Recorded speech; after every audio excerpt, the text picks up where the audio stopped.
Merci, mesdames et messieurs, merci de nous regarder à travers Golgotha Télévision. Bienvenue dans votre émission Thermomètre, une émission qui mesure la température des plusieurs partis politiques qui s'engagent dans le processus électoral en cours, qui sera déjà organisé en 2023, le 20 décembre prochain. Mesdames et messieurs, aujourd'hui, nous avons le réel plaisir de descendre sur le terrain, précisément au siège fédéral de l'UDPS Lubumbashi 1 qui dirige Martin Kazembe Choula, ainsi qui est suivi du président, du premier vice-président.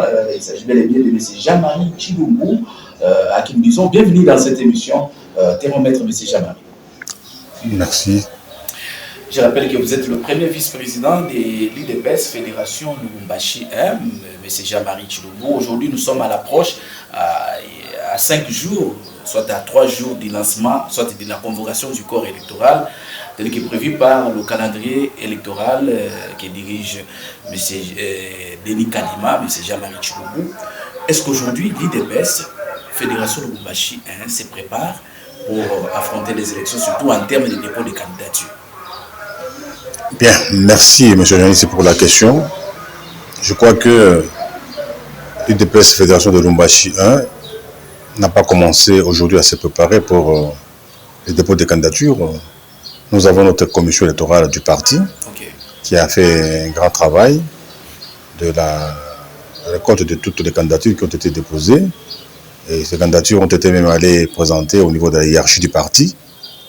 Et à ce jour, donc, nous sommes prêts pour pouvoir, n'est-ce pas, aller déposer la liste de candidats pour notre parti. Alors, vous avez pris en compte aussi ce qu'on appelle la parité en termes de quotas, en termes aussi de la représentativité des femmes parmi vos listes que vous allez déposer au niveau de la CENI. Bien entendu, à notre parti, l'UDPS réserve vraiment une grande part pour la gente féminine. Et ce qui est vrai, c'est que nous avons aussi des candidates qui sont des femmes. Elles sont là. Nous leur avons réservé aussi une bonne partie pour les candidatures.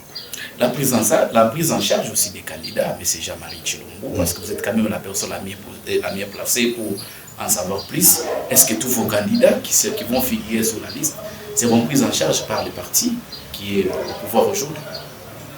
Bon, je ne peux pas vous donner la réponse exacte à cette question là-bas parce que lorsqu'il y a un candidat qui se présente, il doit d'abord lui-même se prendre en charge, ça c'est certain. On ne doit pas... D'abord l'accompagnement du parti. Oui, l'accompagnement sera là, ça c'est évident. Bon, voilà, l'accompagnement sera là parce que ce sont des candidats qui sont sur notre liste. Mais alors, je reviens encore à ma première session, je dis que les candidats aussi doivent déjà aussi se préparer en conséquence pour cela. Et puis maintenant, les partis viennent en appui. Je crois que c'est comme ça qu'on devrait comprendre la chose. Il ne faut pas que les candidats viennent comme ça et disent voilà, moi je viens, je choisis du parti, c'est le parti qui va prendre en charge. Non, nous sommes là pour pouvoir accompagner aussi les candidats. Tout simplement. Alors aujourd'hui, l'UDPS se retrouve, surtout dans la ville de Lubumbashi, qui est déjà une circonscription électorale. Vous avez 3 fédérations. Comment gérer les ambitions de tous les candidats à quelques jours de la convocation du corps électoral? Quelle est la mieux habilité pour représenter les partis? Bon, nous avons une seule CEP à l'UDPS. Une seule CEP. Il y a une seule CEP qui il y a 3 fédérations. Oui, il y a une seule CEP qui est là, qui doit, n'est-ce pas, harmoniser toutes les candidatures.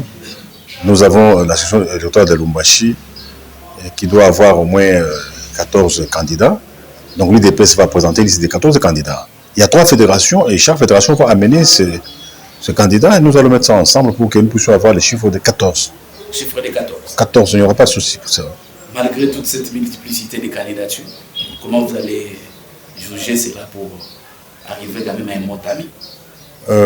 Je pense que les candidats ils sont très nombreux même par rapport aux besoins. Mais qu'est-ce que vous voulez? Ce sont des ambitions tout à fait légitimes. Nous les acceptons, nous gérons ça.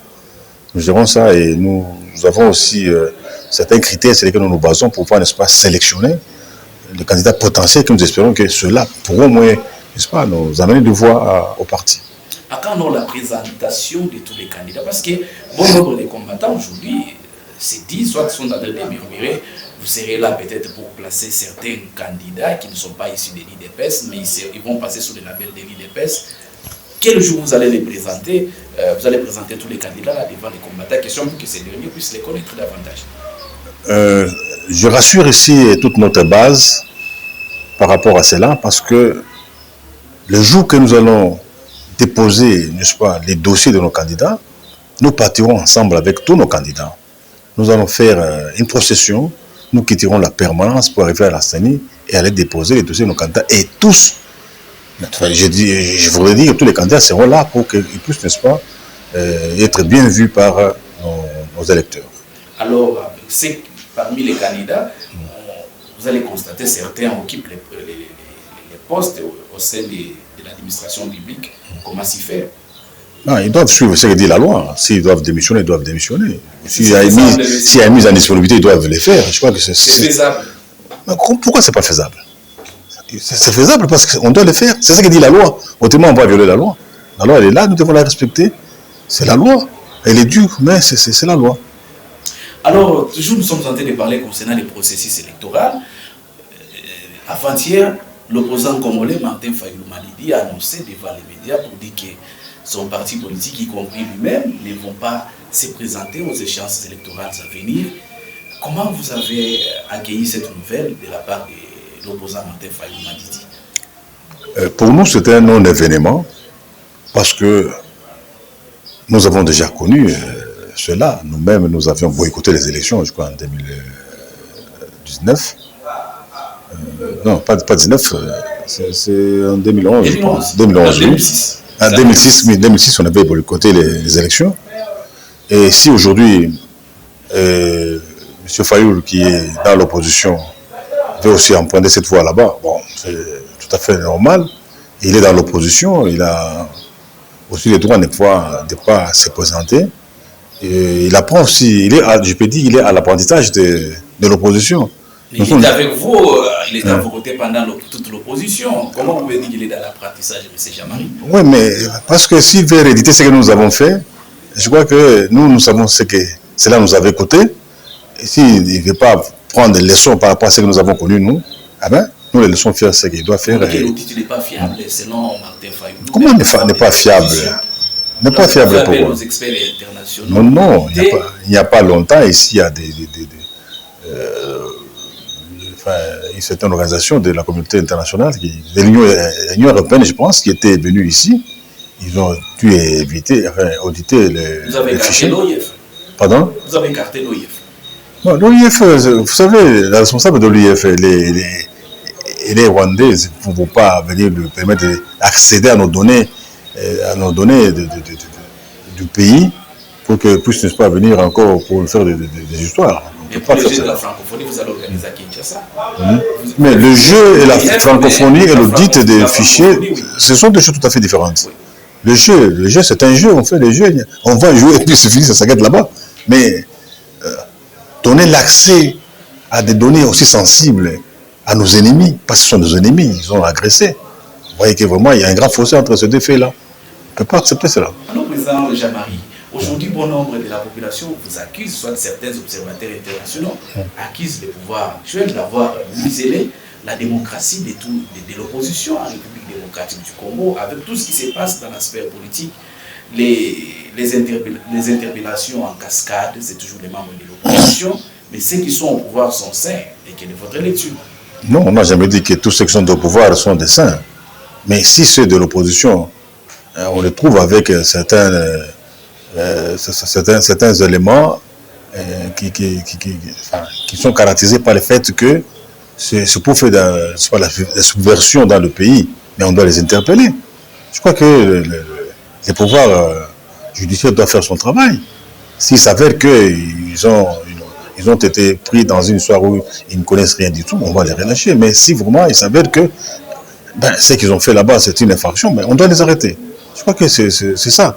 Nous ne sommes pas juge et parti. La justice est là, il doit faire son travail, tout simplement. Alors, la société civile du Haut-Katanga a fait une déclaration récemment concernant l'attaque des évêques au niveau de Kasumbalesa, où l'on doit l'IDPS, votre parti politique, qui serait à la base de cette attaque des brûlants catholiques. Vous d'abord, en tant que fervent catholique, comment avez-vous accueilli cette nouvelle? Comment dissiper tous ces malentendus dans les chefs de la population? Bon, attaquer les évêques catholiques, moi, je ne pense pas que c'est une bonne chose. Je suis catholique et je crois aussi que je respecte aussi les droits de l'homme. Et de ce fait, je ne peux pas accepter qu'on puisse aller attaquer des évêques. Ceux qui ont fait ça, en tout cas, ce ne sont pas les partis qui les ont envoyés. Et s'il faut les arrêter, il faut les arrêter. Parce que ils vont aller attaquer ces évêques. Pourquoi? Moi, je ne suis pas d'accord avec ça. Je ne suis pas d'accord avec ça. Et peut-être que les évêques sont à mèche avec l'opposition actuelle. Ils ne veulent pas du pouvoir de Félix-Antoine Tshisekedi Tshilombo. Voilà les raisons pour lesquelles. Et s'ils sont à mèche avec l'opposition, il faut aller les attaquer. Et c'est ça la solution. Je ne pense pas que c'est ça la solution. Allons seulement aux élections. Allons seulement aux élections. Puis là, la population va nous départager. Il ne faut pas avoir peur. Et puis les évêques, s'ils sont là, ce sont des évêques, ce sont nos évêques à nous. Et il n'est pas dit que tous les mots d'ordre qu'ils vont donner, nous allons les accepter. Si ceux qui disent c'est bon, nous acceptons. Si ce n'est pas bon, nous n'allons pas accepter. Ce n'est pas que c'est comme ça. Il y a la liberté, n'est-ce pas, de penser, l'opinion, la liberté d'opinion, ainsi de suite, ça doit être respecté. En tant que vice-président de l'Union sacrée dans le Haut-Katanga, à quelques jours de l'organisation, soit à quelques mois de l'organisation des élections, quelle est la cohésion, soit quelle est la santé politique de votre plateforme électorale qui est l'Union sacrée dans le Haut-Katanga? Bon, notre plateforme politique électorale se porte très bien. Nous sommes en train de travailler sur ce que nous devons faire pour pouvoir accompagner notre haute autorité morale, Félix-Antoine Tshisekedi Tshilombo, pour qu'il puisse, n'est-ce pas, avoir le deuxième mandat qui est tout à fait constitutionnel. Et nous pensons que le travail que nous avons fait jusque-là, c'est d'abord un bon travail, il va donner vraiment des fruits. La santé, elle est très bonne. Elle est très bonne, la cohésion, il règne quand même. Oui, il y a la cohésion, bien entendu, parce que vous ne pouvez pas venir à l'Union sacrée pour venir créer des troubles. Si vous venez pour créer des troubles, bon, nous allons vous éjecter. Il n'est pas dit que nous sommes là-bas pour pouvoir créer des troubles. Nous allons accompagner le président de la République pour son second mandat en créant des troubles. Non, nous devons tous regarder dans la même direction. C'est ce que nous devons faire. Alors, Président Jalari, nous sommes quand même à la fin de notre émission. Quel est le message que vous pouvez lancer à tous les combattants, surtout par rapport à ces lancements, soit à cette convocation du corps électoral qui sera lancée dès les dimanches ici par la Commission électorale nationale indépendante? Votre dernier message?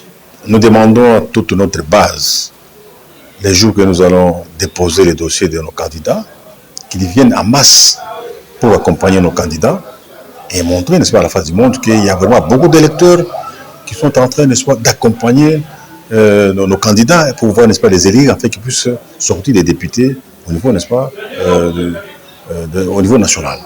Donc ils viennent vraiment en masse.